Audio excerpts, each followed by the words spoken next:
Well, good morning, everyone. It's good to see you here. And yes, we will talk about truth today. Today is a topic very close to my heart, and I hope very close to yours as well. It's actually a really disturbing topic. Researching this class was, an eye-opener. In a lot of ways, things that I actually thought were true, I found out were false in the research of this class. So, if I was skeptical before, I'm 3 times as skeptical now in terms of what I see online. And I hope to give you a little bit of that process in this class, and hopefully we can get to something constructive. Does anyone know where this picture's from? Yes. Berkeley High. Berkeley High, yes. And it says, "You shall know the truth, and the truth shall make you free." Does anyone know where that verse is from, or what that is? Yes, Kathy. It's from John. Yes. From the Gospel. From the Gospel. I pray that for Berkeley High. Yes, you pray it for Berkeley High. Excellent. Yeah, so the truth shall set you free. We can think about the context of this. What is truth?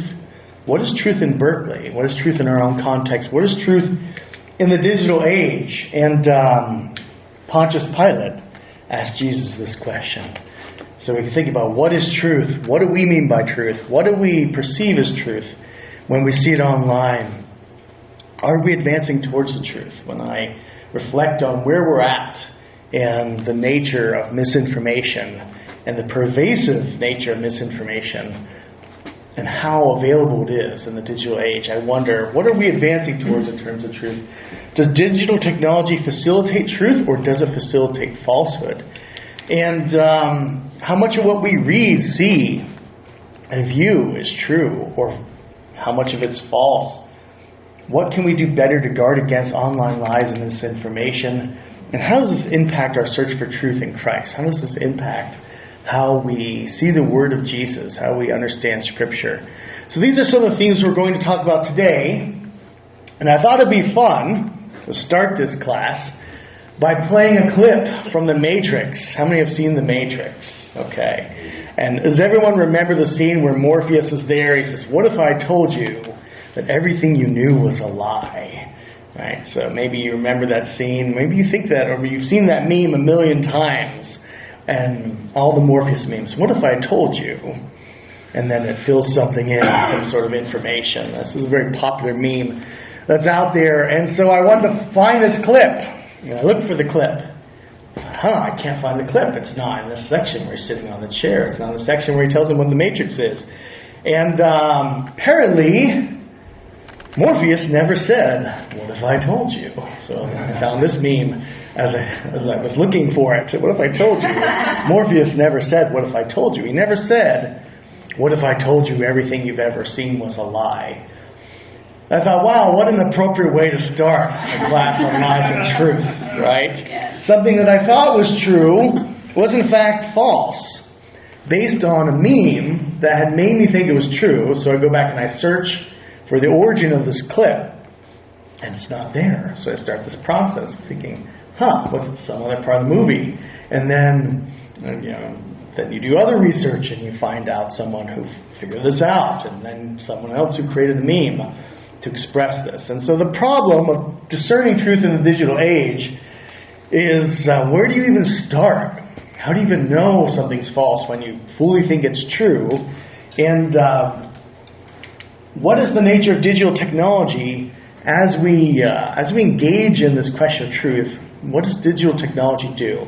There's an interesting discussion in this book called Soul Searching, the Religious and Spiritual Lives of American Teenagers by Notre Dame researcher Christian Smith and Melinda Lindquist Denton. This is actually a book on the lives of youth, of teens, but they have a whole section on technology that I thought, I was reading this for a conference I did a while back on science and youth ministry. And I came across a section on technology that I thought was worth sharing. They say new technologies bring with them important social, psychological, and cultural consequences. The digital communication revolution accelerates the trend begun with the advent of television away from typographic-based linear rational thought and discourse and towards non-cognitive, image-based, entertainment-centered public discourse. And so they write in a very thick way. You kind of need thought, I'd love every youth minister to read this book, but you sort of need it in translation because we won't talk about truth and knowledge. We'll say, there's a new epistemology. What's an epistemology, right? So to break this down, non-cognitive image-based, thinking about memes, the new communication technologies produce a world of information and images that is more disjointed and fragmented, that does not hang together in an organized whole. Anyone can, for instance, post for global consumption almost whatever content on the internet, unregulated by traditional standards, gatekeepers, without having to account for its relation to everything else on the internet. And they continue, authority over standards of knowledge thus becomes radically democratized and decentralized, filling the open market with a congestion of ideas and information that have not been reviewed, judged, and sorted by evaluating authorities. So this point they're making about the democratization of information, I thought, was something worth reflecting on, right? You think regardless of the information, right? Image-based information goes back, I think, of the Reformation. Luther had comics he had of the Pope that he published in the printing press, and that said 1,000 words, right? So you can think about image-based isn't necessarily new. Neither are a lot of other things in terms of written text versus image-based text. Moving mediums are fairly new, but what really is dramatically new is who can post. And the way posting's done, they don't point this out, but as I was thinking about their point, I thought, there's actually a bias towards younger folks posting than older folks when you think about the internet. People who have the capability, the capacity to understand the technology better and use it. And if you think about someone very new to the world of posting and blogging and Instagram, how many here are on Instagram, right? And we can think about where's the generation gap with different posting? Who's posting where most of the information is, right? It's not typically your, very knowledgeable, tenured college professor who's on Instagram, who's posting these memes. And you can think about the age gap. Who posts? What are they posting? This is a different scene. This is a different understanding of knowledge, too. Where do we get our knowledge from? Right? And so we can think about these questions. There's been some interesting studies recently on these, and a study based in MIT that was done last year was looking at the spread of misinformation online. I'll give you some citations. It's published in the journal Science here. Made the cover, How Lies Spread on Social Media. False news beats truth. We found that falsehood diffuses significantly further, faster, deeper, and more broadly than the truth in all categories of information, and in many cases by an order of magnitude. The spread of false information is essentially not due to bots that are programmed to disseminate inaccurate stories. People are the problem, not bots. So there was this idea that it was these things called bots, which are automated entities that spread information, sometimes false information. So if you read about fake news and stuff with regard to the election, but it's not just news that we're talking about. It's all false information. They looked at many different categories, especially in social media, and they found it's people who are spreading this, right? So they had ways to track different bits of false information and just saw where it went. And it said, for example, false information news stories are 70% more likely to be shared on social media than true stories are. And it takes true stories 6 times as long to reach 1,500 people as it does for false stories. Fake news, lies, and falsehoods spread like wildfire on social media, getting quicker and longer lasting pickup than the truth. And so this is a major study that looks at this question, okay, well, which is facilitated faster in social media, truth or falsehood? We can look at the reasons why. One researcher, Craig Silverman at the Toast Center for Digital Journalism, writes, misinformation is often more viral and spreads with greater frequency than corrective information. One reason for this is that false information is designed to meet emotional needs, reinforce beliefs, and provide fodder for our inherent desire to make sense of the world. And so there's this algorithms that want to keep us in our bubble. There's actually an add-on, I think, for Google Chrome that's called Outside Your Bubble. That it's like what you were talking about, Rich, the other week in terms of having friends that don't agree with you politically. But this forces stories that are against your algorithm into your feed, right? So you can see other perspectives if you add this on. It reads you, as other algorithms do, but then it introduces news and information that you're going to disagree with, right? So there are ways to address this through technology, but that was the first time I heard of it, and I can't imagine it's very popularly used, right? We can look at some other studies. A Pew Research study from this year looks at people who found out that they shared misinformation and wanted to see how many people knew that they shared false information. And they found that half of Americans shared news and information online that they later found out was completely made up and inaccurate. So they asked the reasons why they shared it at the time, and the reasons given, the main reasons for half these Americans was they thought it was interesting. Of course, find a story, it's interesting, you share it. Or they thought it was funny or worth discussing or a compelling point. So this is half of Americans know they share false information numerous times. What about those who have no clue that they shared false information? Well, that's not something we can test. And we can think, okay, how deep is this problem? If half the people surveyed know they were sharing information that was false, or they found out later, oh, that was false information, we think about, what about the other half? How many people are sharing false information all the time? And where are they sharing it? One of the worst places, the number one ranking worst place for false information is Instagram. I'll give you some examples where Instagram facts come from. Facts in scare quotes. But major research at New York University said that hoaxes and conspiracy theories thrive on Instagram. Instagram's focus on images make it perfect for memes that spread fake quotes and false information because you can't search images. So even if you're doing fact checking, if it's on an image, you can't search the text, and so it's a lot more difficult even to find out what's out there on Instagram because it's on the image. One researcher says Instagram's a hotbed for disinformation dissemination, and there's a major report talking about the role of Instagram in the upcoming election and sort of trying to get Instagram to do basic fact-checking with Facebook as well. So there are organizations that are pushing on social media sites to do more fact-checking, and it's not that there's not some progress in this, but it's a bigger problem than we know how to handle. So where do many Instagram facts come from? Well, the answer for this one, you're looking at him.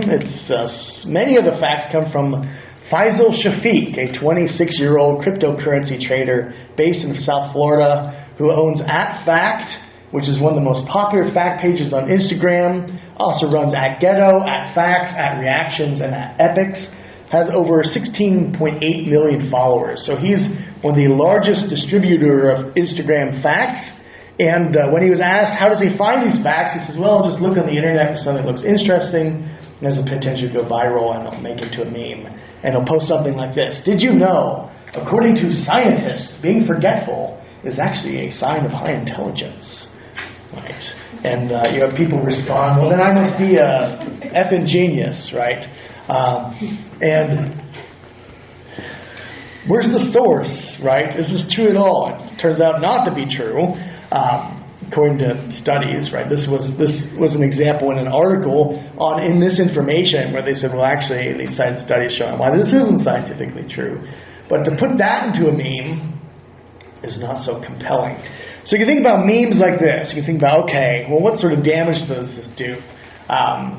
This might be a harmless meme. You think, well, no one's going to get seriously hurt by this meme if they're forgetful and they think they're intelligent. What's the harm done?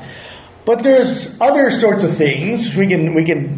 I'm doing this on a sliding scale. This is a meme I've come across numerous times. if there's any religion that would cope with modern scientific needs, it would be Buddhism. And a couple different versions of this meme. I've had students cite this meme, talking about, well, Einstein was a fan of Buddhism. He said it was the most scientific religion.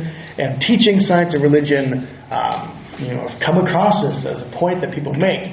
And at one point along the way, I was reading this book on Buddhism and Science by a Buddhist scholar who's also a science scholar of science and the interaction of Buddhism and science. And he starts his quote out with this book, but then says, the problem is Einstein never said this, and he proves why he never said this. And he talks about his trying to find the source behind this and how he wanted to start his book with this, sort of like my Morpheus quote, but then he found out Einstein never said it. So he thought that was worth saying, because people perceive the relationship between Buddhism and science as one very positive that someone like Einstein would give a thumbs up to, but it's not that simple, which is the point he's trying to make in the book. Right? There's not a clear, simple relationship between Buddhism and science.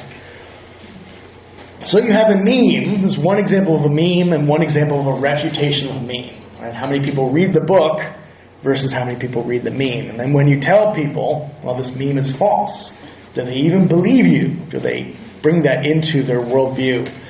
We could talk about some other ones. And when I was doing research for this, I know of this area called zombie statistics. I don't know if you've ever heard the phrase zombie statistics, sort of statistics that are floating out there. And even though they're false, they just don't die. They're like the undead, right? So you see the zombie hand coming out of the grave with a statistic, 70%. It's just like, you get rid of it, all clear, zombie hand comes up. Still putting the statistics. Beware of zombie statistics, but even when it's not Halloween. So these are statistics that people tend to spend a lot of effort trying to refute because they influence policy. So, when I did a search for zombie statistics, numerous examples came up. I'm going to talk about 3 of them. And the reason I chose those 3 is because these 3 statistics have impacted policies, legislation by major NGOs like Compassion International and Oxfam. Journalists repeat them endlessly. Humanitarians cite them. Activists, politicians, sociologists, even UN organizations will cite these. Like the ones I'm going to talk about have been cited numerous times by UNIFEM and UNDP to inform their policy and their funding. So these are not harmless false information. This is false information that our taxes go into, right? This informs governmental policy. And whether or not we like these causes or not isn't the point. The point is, how do false statistics inform what we do? How does misinformation shape our values and our culture? And we can do this with all kinds of things, right? We can do this with, look at statistics about guns, look at statistics about religion as a major cause of warfare, which are things that are just completely false. But these are some of the most pervasive zombie statistics, and they have to do with global poverty relief efforts, a lot of them. So here's one that we see all over the place. 70% of the world's poor are women. This shows up all over the place. This is from Oxfam. Compassion International cites this. Yeah? How is that one a zombie one? This one? Yeah.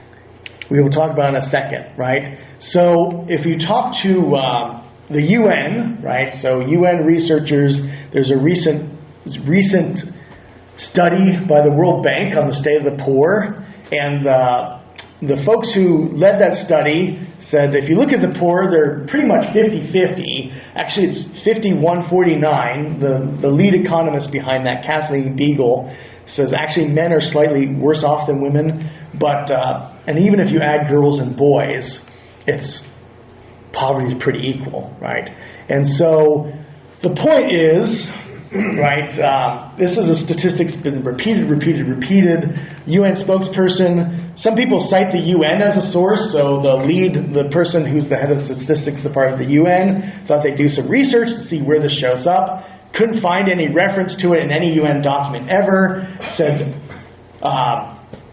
the citation is inexplicable except as some sort of mistake. Doesn't know where it comes. No one knows where this comes from, right?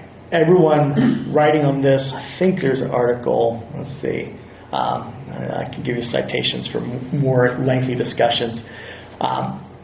One organization, Care International, that has over 10,000 global employees, trying to purge their organization, this statistic, sent out a memo to everyone to not have it in any communications on any of their websites and so on. Unsuccessful, right?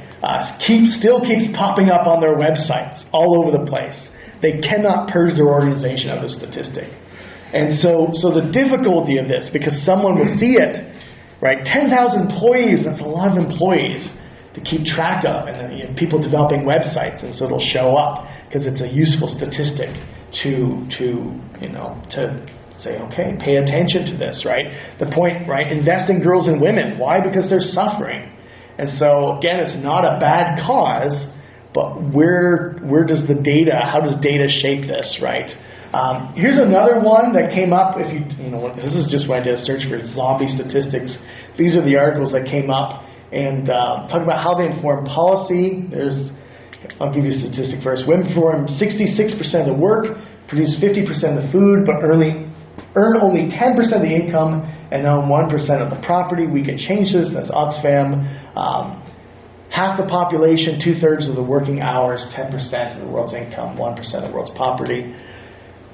Here's an article from the Washington Post. There's also articles in the Atlantic and more scholarly publications. They've coined these zombie facts because academics try to get rid of them and kill them, but they just keep popping up to inform policy. And a lot of what's interesting is a lot of the folks who want to get rid of these are scholars very concerned with women who say we can't inform policy for women based on false data. So let's get rid of false data and get some real data, right? So it's a lot of the effort to get rid of these is done by advocacy groups that want real, reliable data and not informing policy based on false stuff. So here's another one, zombie statistic about women's share of income and property. That's the article from the Washington Post.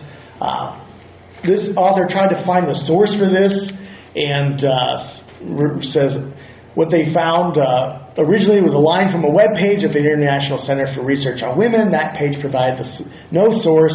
When we contacted the center, they directed us to a 2002 brochure from the UN Food and Agriculture Organization that also offered no supporting data. And they continued down this line. Eventually, it's discovered that this came from a 1970s feminist magazine called Women at Work that had no source for it, right? And so it emerged, if you think about this, so this emerges in the 70s with no source, it gets passed on and makes it into endless memes, endless infographics all over the place, informing policy, right? And so some of this misinformation has very deep roots. Here's another one that quotes the 1%, but then has 80% rather than 60% of the world's labor. Similar statistics, but it pushes it up a bit from Heifer International. And this also says, women produce 80% of the world's food or 80% of the world's labor, but own 1% of the land. So here's some academics that say, here's the paper. It's entitled, How Much of the Labor in African Agriculture is Provided by Women? And they say this paper revisits the first premise of this reasoning, i.e. that women perform the bulk of the work in African agriculture because it's seen as, okay, well, this is a problem that needs to be solved. This is the data to support it. And they say using individual plot-level labor input data from nationally representative household surveys, the study estimates that the average female labor share at 40%. Female labor share is higher in households where women own a larger share of the land. So this is some real data. So they say, okay, they start this paper by saying, we see this false statistic everywhere, and we want to get some actual data. So how much of the land they own, how much of the labor do they provide? Is it 80% of the labor, 1% of the land? They say, no, it's 40% of the labor, and when they do labor, it's typically when they own the land, right? And so you can think about, on each level, the statistic is just mistaken. But yet it's out there. It's informing policy. And it's ubiquitous. It's amazing how many of these. Here's another infographic that has the same statistic. UN researcher and data, an analyst at the UN Women, UN Women's Sector says, there are no global figures on land ownership, but I can tell you for sure this is a valid statistic. He points out that in most nations where property can be owned by individuals, which is not always the case, right? The assumption that individuals always own property is a false assumption. Much property is community owned. He said, but in most places where women do own property or can own property and they're married, they share their property with their husbands, kind of like in the U.S., right? It's 50-50. If you get divorced, you're entitled to half the property. So that's pretty common, right? And so it's complex, this figure of 1%. We don't have great data on property ownership globally. The point is, false statistics informing policy, and what do we do with them, right? Here's another one. A woman who earns income reinvests 90% of it into her family. A man typically spends 30 to 40% of his income as his family. This is from Compassion International, right?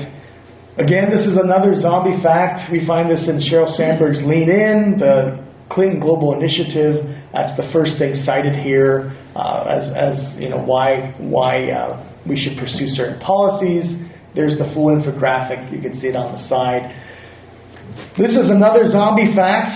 Catherine Mueller, who's a scholar at Stanford, did her PhD at Berkeley, decided she was going to try to support this fact because she's very interested in supporting girls globally in terms of poverty. Yeah, question. Are you talking, is that one talking about certain other countries, or is it talking about North America as well? It's stated as it is, but it's always used in the context of the developing world. Okay. So like this infographic, it says why should you sponsor a girl rather than a boy for Compassion International, and the justification on the side is because a girl will reinvest 90% of her income as opposed to a boy. That's more developing countries. Yes. So it's usually in the developing context, though the meme itself doesn't give a context. And that's part of the problem. Right? Where do these things come from? It's very difficult to figure out often. Often they have unknown origins. They just show up, they're cited. Someone must have said it at some point. But then academics try to figure out the origins of these. So here's an academic, Catherine Mueller, right? And she's a PhD, Berkeley PhD, was writing from Stanford at the time. I think now she's at Madison, Wisconsin. She said, this unsubstantiated item has been a key piece of evidence driving the creation and development of aid programs for girls and women despite the lack of substance. And she continues, I began searching for its origin, but my research revealed nothing but a peculiar set of interinstitutional citation practices.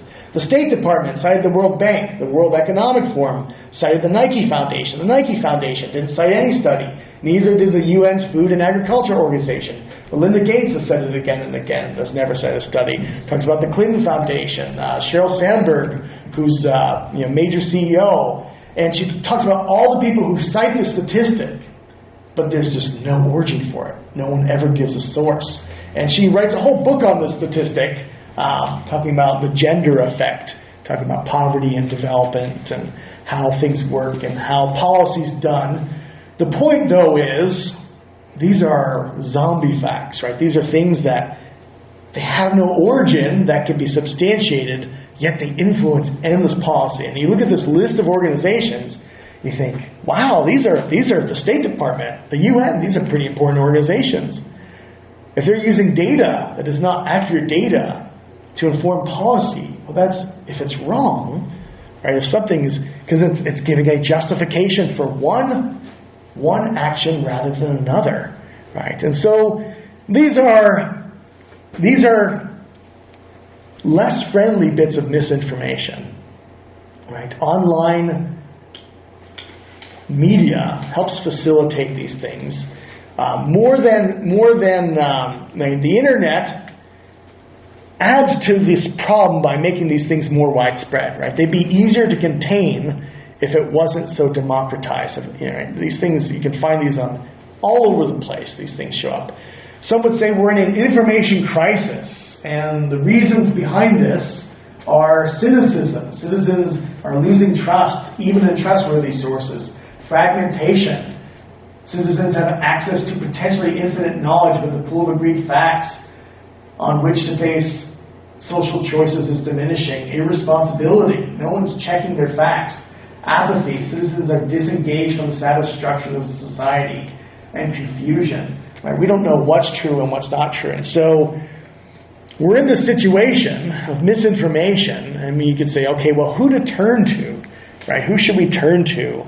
What about academia? And so as I was thinking about solutions, well, where do we even start to address these things? I'm thinking, okay, let's find some interesting examples. And what I unturned when I do that is things that I always thought were true.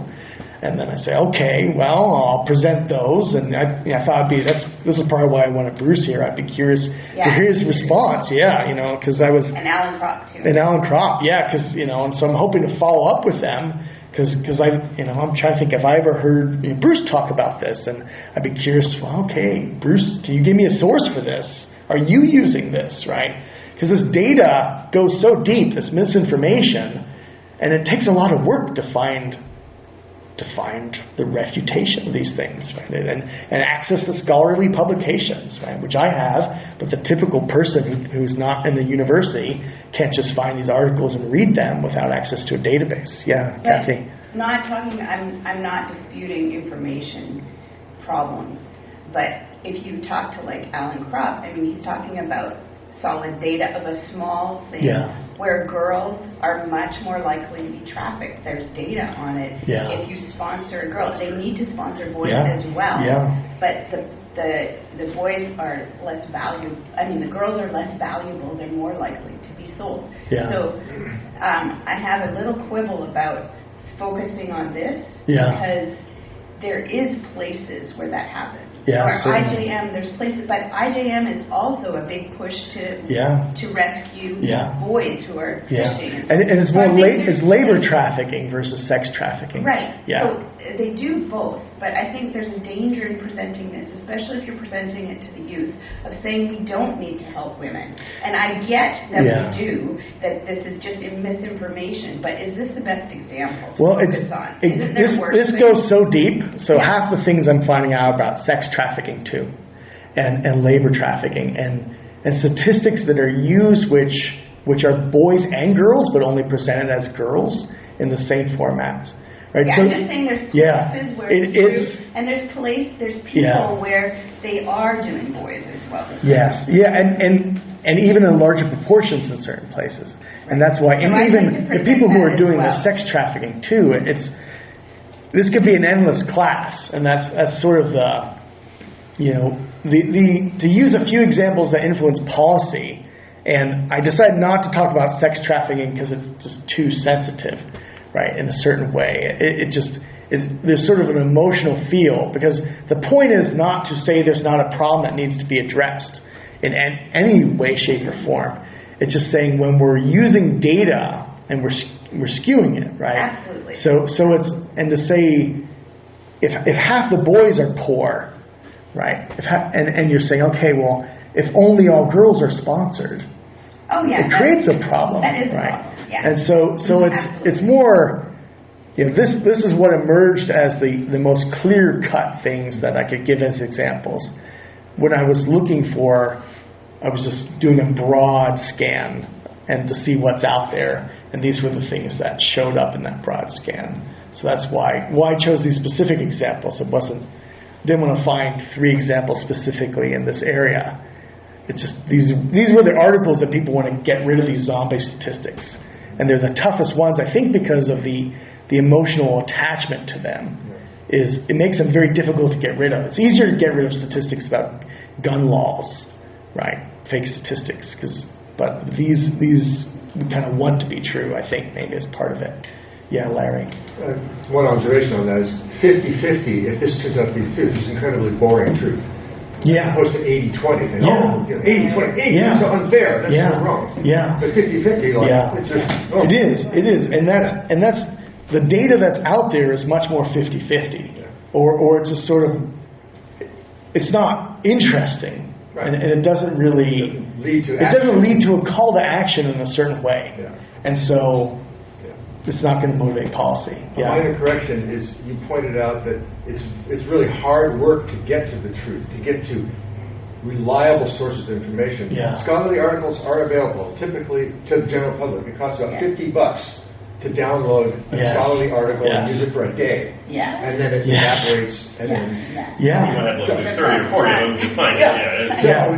Scholarly articles. And that's a good segue. That's a good segue. Alan, you had a... Well, like in this particular example, since there's been a long-term bias towards men in our society for a long time, the fact that they're the other way probably isn't... I don't see this as causing a lot of problems. I've seen all these statistics too, right? It never made sense to me. It's like... the property thing, and maybe long enough ago, only men owned property, that was true, right? At some point we have community property states. But it's complex. But there's a lot of these other ones that people are actually either just sending it, they're giving out false information. Now these people are giving out, I don't think they're doing it to make money. These are non-profits. They're trying to do it because they see women in trouble, and this is their solution to help these women, right? But I think a lot of this other stuff is do this because you can make a little bit of advertising money if you come up with something false, or it helps your political cause, or it helps, So a lot of, since these guys, none of those organizations, I don't think are terribly motivated to give out false information, and they're not. That's not their purpose. They may not care about it, but it's complex. I mean, you can think about like the Clinton Foundation, right? And other political, right? So there is a political aspect to it that has to do with getting into really power. Care if it's 80% or 50%, right? It's not. Or 40%. One problem, though, is that it can backfire on your well-intentioned organization if the opposing side that wants to kill you off. And that's what Catherine Muller's concerned about. She's a feminist who says we cannot use uncredible information if we're going to be taken seriously. So that's what a lot of the people debunking these zombie statistics are actually people who are for the cause. Right.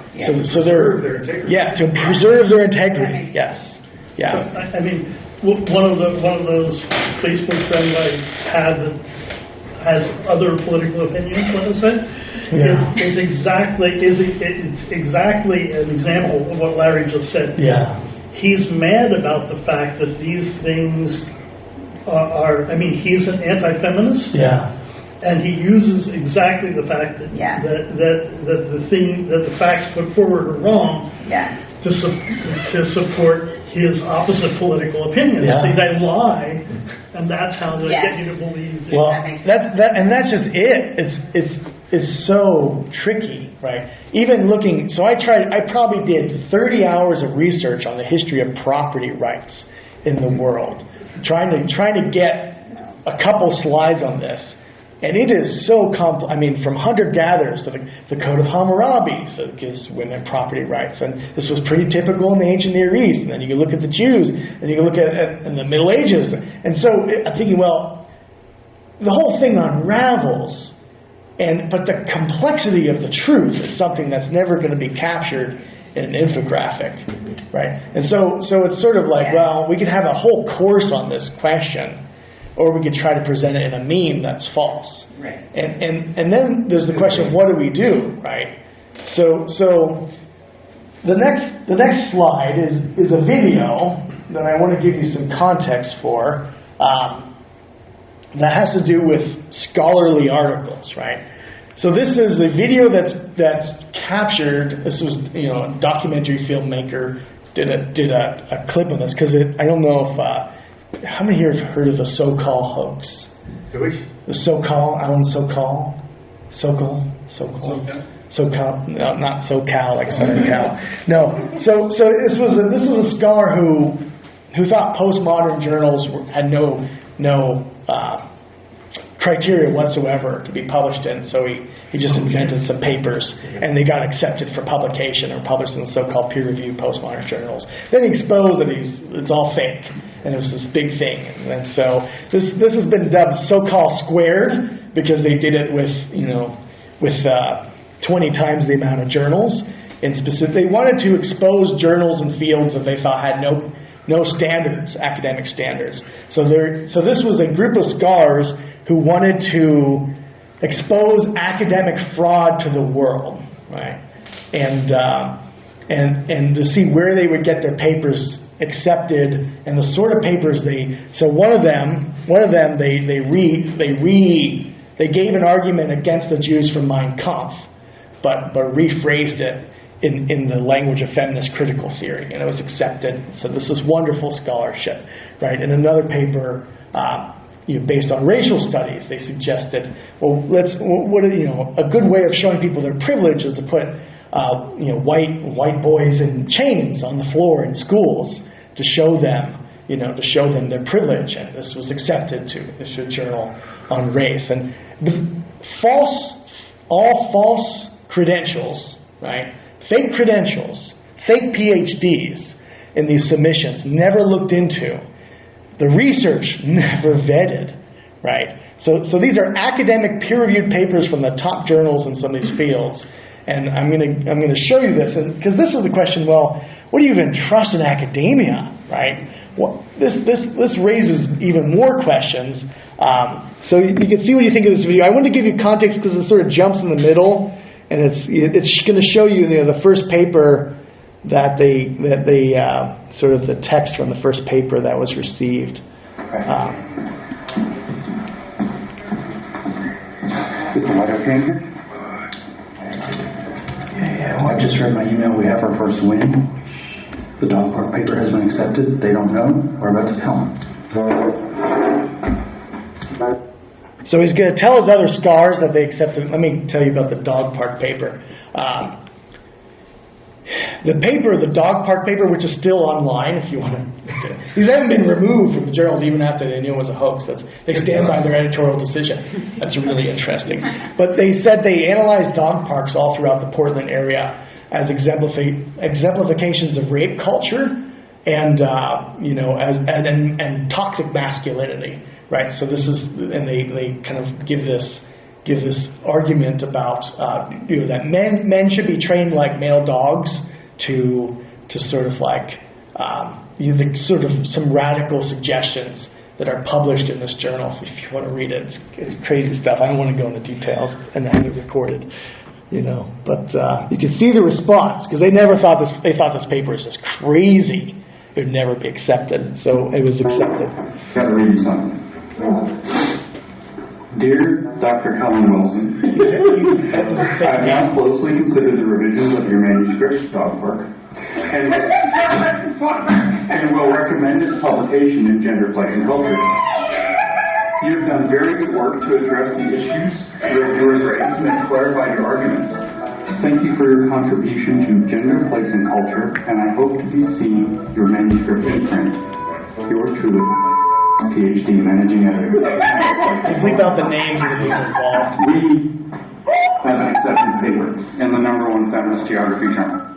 Since approximately June of 2017, I, along with two other concerned academics, Peter Bogosian and Helen Pluckrose, have been writing intentionally broken academic papers and submitting them to highly respected journals in fields that study gender, race, sexuality, and similar topics. We did this to expose a political corruption that's taken hold of the university. By this point, several of these papers have been accepted in highly respected journals, and one that claims that dog-humping incidents can be taken as evidence of rape culture has been officially honored as excellent scholarship.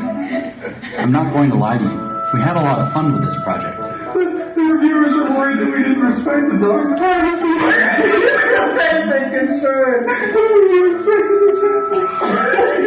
But don't let that lead you to believe that we're not addressing a serious problem. If you have a few minutes, I'll try to explain. To be clear up front, we think studying topics like gender, race, and sexuality is worthwhile, and getting it right is extremely important. The problem is how these topics are being studied right now. A culture has developed in which only certain conclusions are allowed, like those that make whiteness and masculinity problematic. The fields we're concerned about put social grievances ahead of objective truth. So as a simple summary, we call the problem grievance studies. To test the depth of this problem, my collaborators and I dedicated ourselves to a 1 to 2 year secret project targeting top grievance studies journals with an agreement to publicly release our findings, no matter what the outcome. We started officially on August 16, 2017, and by Thanksgiving we were in trouble. We had begun ambitiously and mostly stupidly. Our first papers were really only suited to test the hypothesis that we could penetrate their leading journals with poorly researched hoax papers. That wasn't the case, and we were wrong for thinking we might be able to. So by late November, it looked like all we'd accomplish is ruining our reputations. If this doesn't achieve anything, it would actually frighten me. We needed to change our approach, so we walked back from the hoaxing and began to engage with the existing scholarship in these fields more deeply. This led us to learn a lot more about the inner workings of grievance studies. The best I can tap into is that there's a kind of like religious architecture in their mind where privilege is sin, privilege is evil, and then they've identified education as the place where it has to be fixed. So you can come up with these really nasty arguments like, well, let's put white kids in chains on the floor at school as an educational opportunity. And if you frame it in terms of overcoming privilege, and then you frame their resistance, that they won't want this to happen to them, that they would complain about this. If you frame that in terms of, oh, they only complain about that because they're privileged and they can't handle it because their privilege made them weak, then it's right in. Papers started getting in.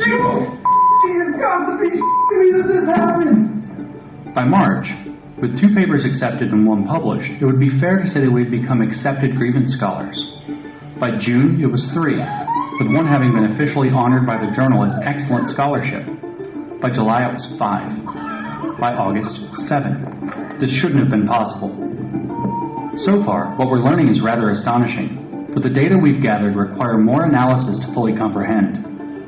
What appears beyond dispute is that making absurd and horrible ideas sufficiently politically fashionable can get them validated at the highest levels of academic grievance studies. We rewrote a section of Mein Kampf as intersectional feminism, and this journal has accepted it. Social work.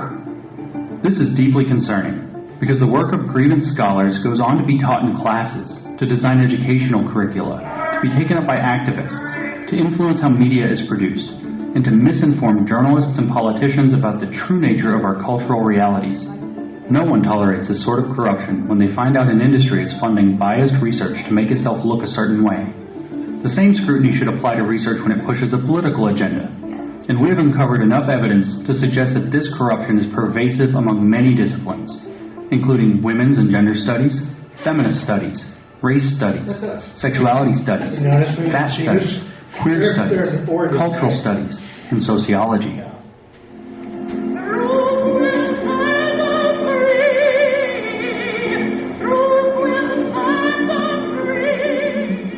You may be thinking that the work done in these fields must be good, because it seems to continue the noble work of the civil rights movements. Well, after having spent a year immersed in it and becoming recognized as experts in it, we have to disagree. Grievance studies does not continue the work of the civil rights movements. It corrupts it, and it trades upon their good names to keep pushing a kind of social snake oil onto a public that keeps getting sicker. Progress is easier without grievance studies. My collaborators and I are left-wing academics who can now say with confidence, these people don't speak for us. This is now a plea to all the progressives and minority groups these people claim to speak for. We suggest you spend some time critically engaging with the ideas coming out of these fields and decide for yourself whether they speak for you. Yeah, so this is a group of scholars that's dedicated a lot of their time and effort to focusing on exposing corruption in certain academic fields. Jonathan Haidt, who's a psychologist at New York University, says this project exposes an academic subculture that tolerates intellectual fraud. I think that's a good way to sum it up. So you can think about this. This goes deep. Yeah, Kathy? Yeah. I totally agree with this, and it is like totally in Berkeley High. Yeah. Oops. Yes. Yeah. The one thing they were wrong on is they said, "Oh, I wouldn't tolerate this at Chevron," which I can show you hundreds of examples of Chevron. You know, it's like no, you know, and hundreds of billions of dollars government money going to the this stuff. So I guess the headlines is it makes the headlines. It take an hour to find one. You know, it's like I think their point was. I think those are the big ones, because those are little. You're talking little money stuff, and the big money stuff does it too, right? You know, it does. No, it does. They spend billions and billions and billions of dollars on that, you know, per year because they get the hundreds of billions of dollars of tax breaks because of it, right? It's like I saw their point as when they show the articles, that once it's exposed, it makes the headlines. right?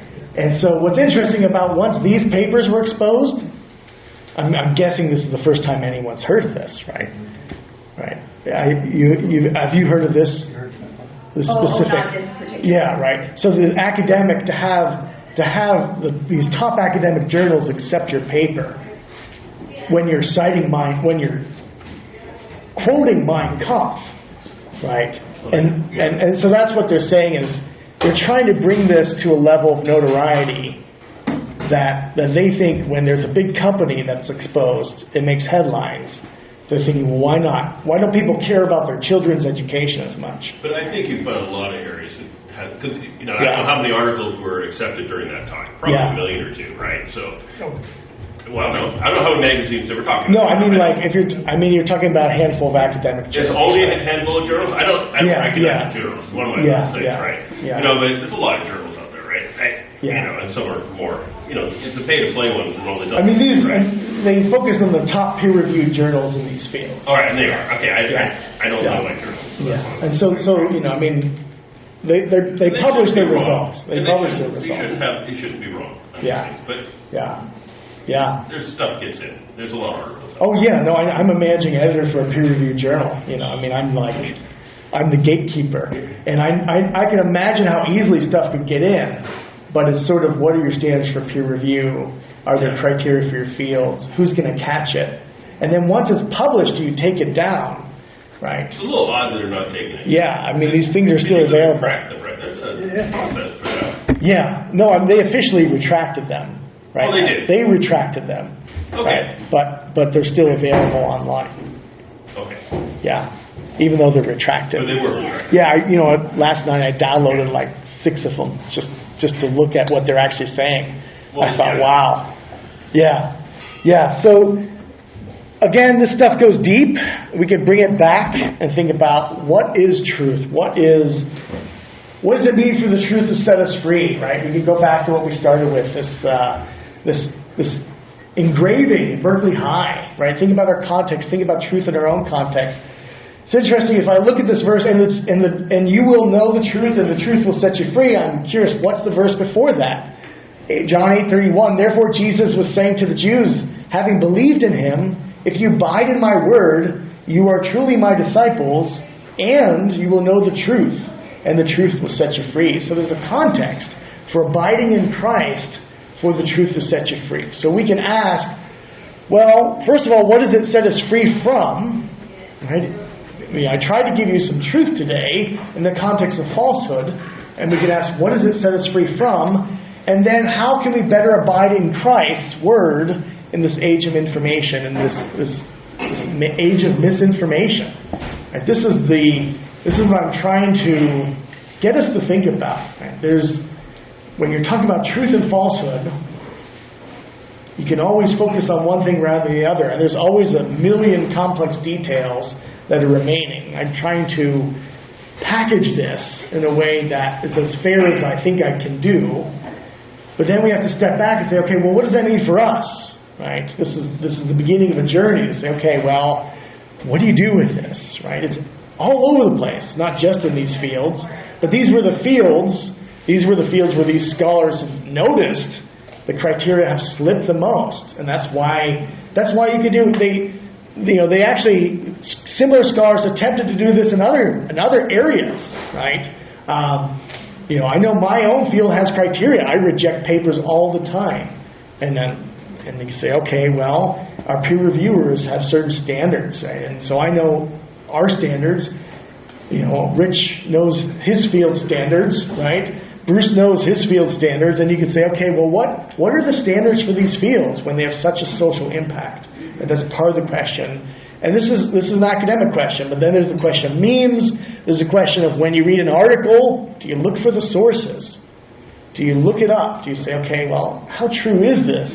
Who's trying to sell me something? Is this too convenient? Is it too... I don't know, right? How skeptical are you? I think my hope is that everyone is a little bit more skeptical of what they see at the end of this. Yes, right. So even more skeptical. So we can think about our own lives. I have a couple questions. Have you ever posted a story or some sort of information that you later discovered wasn't true, would you ever publicly correct a friend on social media, on Facebook or something like that? Think about why or why not. And how does digital misinformation impact how our culture receives the truth of Christ's Word and the rest of Scripture?